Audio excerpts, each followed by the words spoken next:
Bismillahirrahmanirrahim. Memang gini Pak, maaf, sekarang ini telah terjadi black camp terhadap pembunuhan karakter Islam dan tokoh Islam sangat gencar.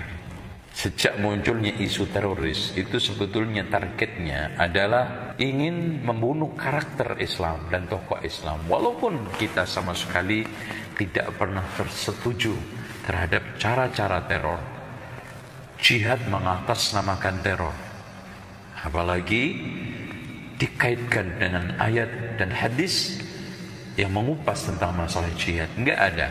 Bahkan saya tegaskan dimanapun, teror bukan jihad, pelakunya bukan mujahid, matinya tidak syahid, dan urusan akhirnya kita serahkan kepada Allah. Saya ulangi, aksi teroris bukan jihad, pelakunya bukan mujahid, dan matinya tidak syahid, dan urusan akhirnya kita serahkan kepada Allah. Nah, sebetulnya hadirin sekalian, isu teroris sudah disinyalir sudah lama oleh dulu pengamat perang kebudayaan Huntington. Pasca perang dingin, Soviet jatuh, maka peradaban hanya tinggal dua, Islam sama non-Islam. Ya, Islam jelas, non-Islam diwakili oleh dua, kapitalisme sama sosialisme. Kapitalisme yang antum tahu sendiri, negara-negaranya yang menggulirkan sekularisasi, bahkan liberalisasi, dan memiliki sistem pemerintahan demokrasi. Jadi kapitalisme itu mau nggak mau Pak, harus punya anak tiri, kalau nggak anak gelap sekuler. Jadi sekuler ini adalah anak gelap hasil perselingkuhan kapitalisme dengan imperialisme. Selingkuh dia, anak haramnya sekuler. Dan sekularisasi ini kawin lagi dengan cara yang gak sah. Lahirlah anak gelap, yaitu liberalisme. Nah, di Indonesia kawin lagi, bahkan selingkuh, tiga atau segitiga, Syiah, liberal, kejawen. Lahirlah JIN, Jaringan Islam Nusantara. Itu anak hasil perselingkuhan cinta segitiga, kejawen, liberal, Syiah. Dan Syiah otomatis dia nggak akan kawin abadi, dia senangnya kontrak mut'ah. Jadi nanti kalau sudah nggak menguntungkan, dia akan cari suami yang pas. Jadi tolong dicamkan, kemesraan kejawen dengan Syiah dan liberal ini nggak lama, bagi Syiah nggak lama. Karena dia lebih memilih nikmat nikah kontrak daripada nikah abadi. Itu. Nah, hadirin sekalian yang dirahmati oleh Allah, untuk mengeksiskan sekularisasi nggak mungkin kalau dia tidak memilih sistem birokrasi demokrasi. Karena demokrasi itulah sanggup untuk seperti ibarat bak tong sampah yang ditarik kemana aja dan diisi sampah apa aja. Nah, di sini semakin menyulitkan kita untuk bergerak. Ya, kanan kiri kepentok, muka belakang kesodok. Hadirin sekalian, perlu diperhatikan juga, demokrasi itu nggak mungkin kalau untung untuk kita. Untungnya kalau untuk mereka. Seperti HAM, itu bawaan ya, ibaratnya aksesoris lah HAM itu ya. Jadi intinya adalah kapitalis. Dan di sana ada lawannya, yaitu sosialis, yang didominasi oleh 3 negara sekarang ini, yaitu Soviet, China, sama Korea Utara. Nah, saya katakan tadi, Syiah ini siap nikah mut'ah dengan siapapun, yang penting bayarannya gede. Jadi bisa saja nikah dengan kapitalis, bisa saja juga dengan sosialis. Tergantung anginnya arah kemana. Kalau anginnya arah ke utara, wah ini kayaknya sama kapitalis lebih nikmat. Kalau anginnya ke selatan, ya sama Nyi Roro Kidul, nikah mut'ah. Dari sinilah untuk membuat satu gerakan mulus menghancurkan Islam, mereka masih tetap sampai sekarang kalau saya amati politik sarahan senuk horgornya masih dipakai.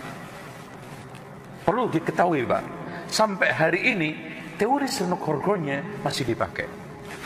Senuk horgornya setelah mengamati, meneliti, akhirnya memberikan rekomendasi kepada imperialisme untuk supaya kalian semuanya eksis di negara Islam, lakukan 3 politik. Pertama, asosiasi, perangkulan kepada tokoh-tokoh bangsawan dan mereka-mereka yang bisa diajak kerjasama. Makanya lucu kan, di Indonesia dulu dari level lurah sampai ke sananya disekolahkan di sekolah khusus. Tapi untuk mereka-mereka yang tidak bisa dirangkul, maka dikasih pesantren yang kesannya gudik, gak bisa matematik. Ini politik asosiasi. Terus kemudian politik pengawasan, terutama jamaah haji, karena setelah dipelajari selalu pergerakan dimanapun muncul setelah adanya jamaah haji yang pulang dari Mekah, dari mulai India, termasuk di Aljazair, Libya, bahkan Indonesia adanya Haji Sumani, terus Haji Miskin sama Haji Beobang, kemudian menggulirkan gerakan yang akhirnya dituduh oleh Belanda, Wahabisme, yang ada di Sumatera, yang bekerja sama dengan Tuan Kunan Renceh bersama muridnya, akhirnya sepakat orang-orang 8 tokoh menggerakkan, menggulirkan isu tajdid reformasi di tanah Minangkabau. Dan Minangkabau itu aslinya Menangkarbau. Mitosnya, nah ini mitos lagi, di Indonesia kalau nggak ada mitos kayaknya nggak bisa hidup. Ceritanya ketika kerajaan Mojopahit menyerang Sumatera, mengutus panglimanya namanya Aditya Warman. Kemudian akhirnya tentara Mojopahit kalah, dan Aditya Warman akhirnya masuk Islam dan akhirnya mendirikan negara namanya negara Minangkabau, ya. Nah, ceritanya untuk supaya adanya legitimasi, maka adu kerbau Mojopahit sama orang Minang. Wakilnya dari Mojopahit membawa kerbau paling gede Pak. Walhasil orang Minang bawa kerbau kecil, anak kebo. Itu. Cuma di sini tanduknya dikasih emas, sehingga si kebo kecil pura-pura nyusu sambil nendang-nendang perutnya. Walhasil perut kerbau yang gede kalah. Pada saat itulah menang kerbau saya, dijulukin daerahnya Minangkabau, ya. Nah, hadirin sekalian, isu yang terakhir adalah divide et impera alias belah bambu, satunya diangkat, satunya diinjek. Nah, ini. Jadi antum pernah Bapak lihat belah bambu di kampung, ya? Pak kakek gitu kan gitu, diinjek bawahnya, diangkat atasnya. Nah, Islam yang tidak benar alias kejawen dan mereka cenderung abangan, dipuji-puji. Bahkan sekarang sudah muncul stigma Pak. Kalau Islam longgar, gak setia kepada Quran Sunnah, disebut Islam rahmatan lil alamin. Sementara Islam yang serius, sungguh setia, ingin mengembalikan kepada aslinya murni, dikasih julukan apa? Wahabi, ISIS, teroris radikal. Lihat aja makna Islam rahmatan lil alamin di kalangan orang-orang awam. Apa artinya?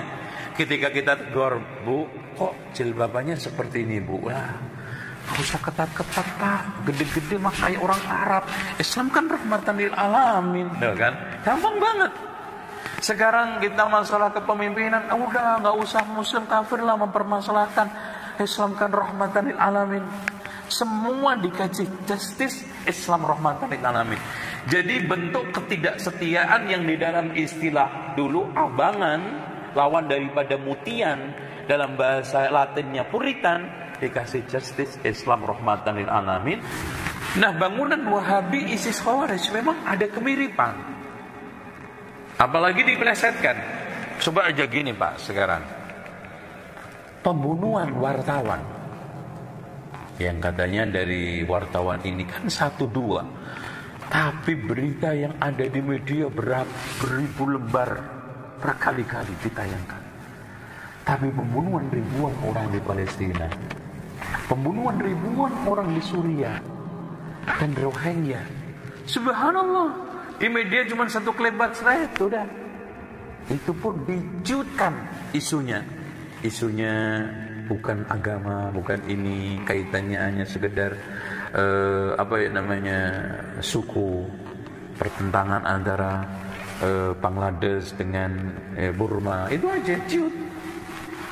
Hasil hadirin sekalian, kita semakin terpojok. Perang media. Memang siapa yang punya media, siapa yang punya sekarang ini, ya menang. Karena pasukan kedua, kalau dulu kita bisa mengandalkan cuma pasukan pasti menang. Sekarang pasukan kedua adalah wartawan. Itu. Bahkan penentu kekuatan agama itu dunia ada 4. 1, ekonomi. Kemudian yang kedua adalah senjata. Yang ketiga adalah media. Dan yang keempat apa, Pak? Ini penting, budaya. Budaya itu tapi nomor 4, hanya menjadi kekuatan sekian. Tapi yang nomor ini adalah siapa yang punya kue ekonomi, siapa yang punya budaya senjata, siapa yang punya kamera, itu yang bisa menguasai dunia. Nah di sini sampai dibikinkan lagu, sampai dibikinkan ini semua untuk menyerang Wahabi. Dan pernyataan Syekh Muhammad itu selalu diplesetkan sehingga dikesankan bahwa Syekh Muhammad itu ya ISIS ya Khawarij sama. Terutama yang menjadi senjata pamungkasnya adalah Nawaqidul Iman yang ditulis oleh Syekh Muhammad ibnu Abdul Wahab. Itu dijadikan senjata untuk menyamakan Syekh Muhammad Wahabi dengan ISIS Khawarij sama. Nawaqidul Iman. Antum lihat saja, tokoh manapun, gerakan manapun, media manapun, ketika memberikan satu justice dan stigma buruk kepada Syekh Muhammad Wahabi, pasti larinya adalah takfiri. Takfiri dalilnya mana?